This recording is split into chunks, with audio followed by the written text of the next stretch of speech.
Long ago, an AARP believes it should be honored. Thankfully, President Trump does too. I am going to protect and save your Social Security and your Medicare. You made a deal a long time ago. Now it's Congress's turn. Tell them to protect Medicare. Good evening from New York. I'm Joy Reid in for Chris Hayes. At this hour, the signature effort of Donald Trump's young presidency, his executive order temporarily banning refugees and citizens of 7 Muslim-majority countries from traveling to the U.S. is hanging in the balance. Just a short time ago, the Trump administration filed a brief with the Federal Appeals Court in an effort to get the travel ban created by that executive order reinstated. It's an order that a federal judge in Washington put on hold. The court is now set to hear oral argument tomorrow, and we're closely monitoring developments. Meanwhile, the president is lashing out at the, quote, so-called judge who ruled against the ban, along with the entire judicial system. And he isn't stopping there, claiming in an appearance today at MacDill Air Force Base in front of a military audience that the press simply won't report on terrorist attacks. It's gotten to a point where it's not even being reported. And in many cases, the very, very dishonest press doesn't want to report it. They have their reasons, and you understand that. Now, we don't know exactly what attacks Trump thinks that the press has ignored. Press Secretary Sean Spicer said today the White House plans to provide a list, quote, later. But it's possible he's referring to the so-called Bowling Green massacre, which the media did not report on because, well, no such massacre ever happened. To be clear, in 2013, 2 Iraqi refugees living in Bowling Green, Kentucky, were sentenced on federal terrorism charges after admitting that they had previously used explosives against U.S. soldiers in Iraq, and that they attempted to send weapons and money to al-Qaeda in Iraq.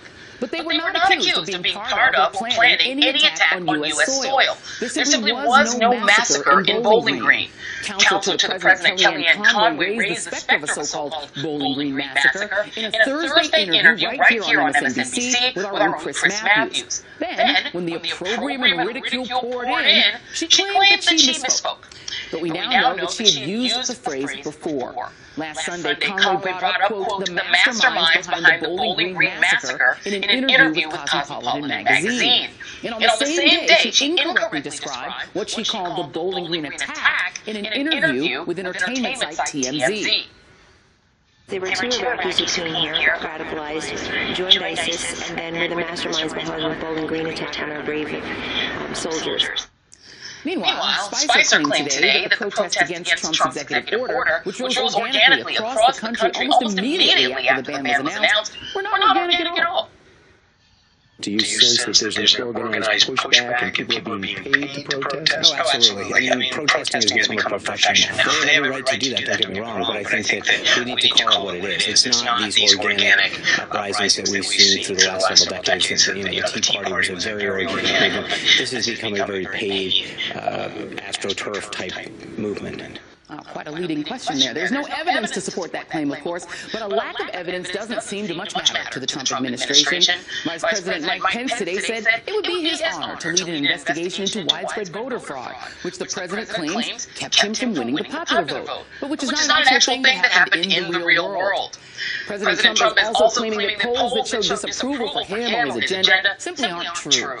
Shortly after CNN discussed a poll finding that most Americans oppose the travel ban, Trump tweeted, any negative polls are just fake news, just like the CNN, ABC, NBC polls in the election. Sorry, people want border security and extreme betting. And the growing perception that Trump chief strategist Bannon Steve Bannon is the one who's really running the show in the White House. Well, that seems to be getting under Donald Trump's skin.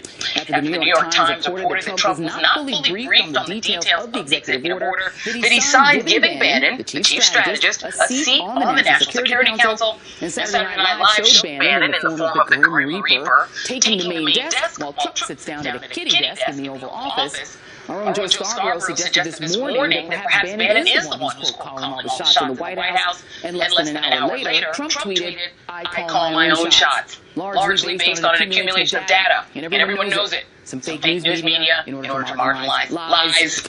Joining me now is Democratic Representative Ted Lieu of California, who serves on the House Foreign Affairs Committee. Congressman Lieu, thank you for being here. What do you make of this tendency of Donald Trump to say that any information that strikes him as negative toward him is just not real and just discounting it as lies? Thank you, George, for that question. Let me say that we have a problem here in America. Our president lies pathologically. He has a staff lie pathologically, and then he attacks the free press, he attacks the judiciary, and this is what starts authoritarianism. Donald Trump is a danger to the republic, and we need to wake up in America to understand the harms that he's causing our country. Well, you have even gone so far as to tweet and to suggest that Donald Trump needs a mental health evaluation. On Saturday, you tweeted, last 24 hours on Twitter, real Donald Trump went on a rant about death and destruction, fake news, and evil. Should he get a mental health exam? Do you want to expound on that? Happy to. I am not a psychiatrist or psychologist, but I do read Donald Trump's Twitter feed. I hope lots of people read it, and they can determine for themselves whether there are some mental issues. As an observer who's not a doctor, I think there are some issues there, because again, our president lies pathologically. He has a disconnection from the truth that is highly disturbing, and we can't have that person making decisions on things like nuclear weapons. And we need to wake up and really start looking at this issue. Well, speaking of nuclear weapons, I mean, yourself and Ed Markey of Massachusetts have actually floated a bill that would curb Donald Trump's ability to launch a nuclear strike. Is this pegged to this idea that he's mentally unhealthy, and do you have any sort of scientific evidence to back up the idea that he's not mentally suitable to make those decisions on a nuclear strike? We actually introduced this bill last year, so we think it should apply to any American president. But certainly the rants by Donald Trump do make this issue somewhat more urgent.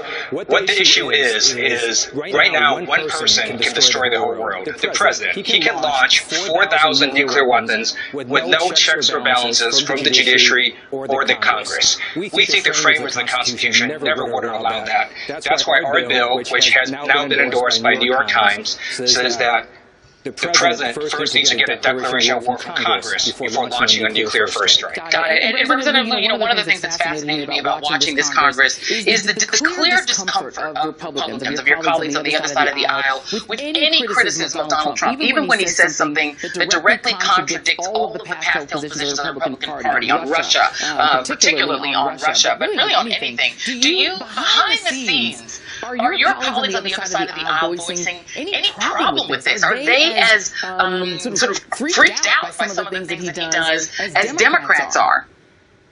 Absolutely. And many of them are conveying that privately, but you do have some Republican members publicly now contradicting the president. And in fact, Mitch McConnell had to go public and say, no, America and Russia are not equivalent. You have now more and more members of Congress standing up to Donald Trump. Because they realize he just makes stuff up, and he lies pathologically, and he really does have this disconnection from the truth that is so very dangerous. Well, I mean, that almost makes me feel worse, right? Because the idea of checks and balances was that this co-equal branch of government, the Article I power of the Congress, could slow a president down or check him if he was going beyond the rails. If members of the Republican Party are saying that behind the scenes, then, do you see any sign that they will then go publicly and actually use their power to check and balance this president? I hope they do, and you're already starting to see more of this happen. After Donald Trump had that very offensive call with the Australian Prime Minister, you saw that Senator McCain had to make a call to Australian embassy to calm things down. You saw Republican Senator Corker also make a similar call. So now you have Republican members of Congress trying to cover for the actions of our American president. That is highly disturbing. And again, we need to really look at this issue and have people ask some serious questions. Absolutely. Well, Representative Ted Lieu, thank you so much for being with me tonight. I appreciate it. Thank you.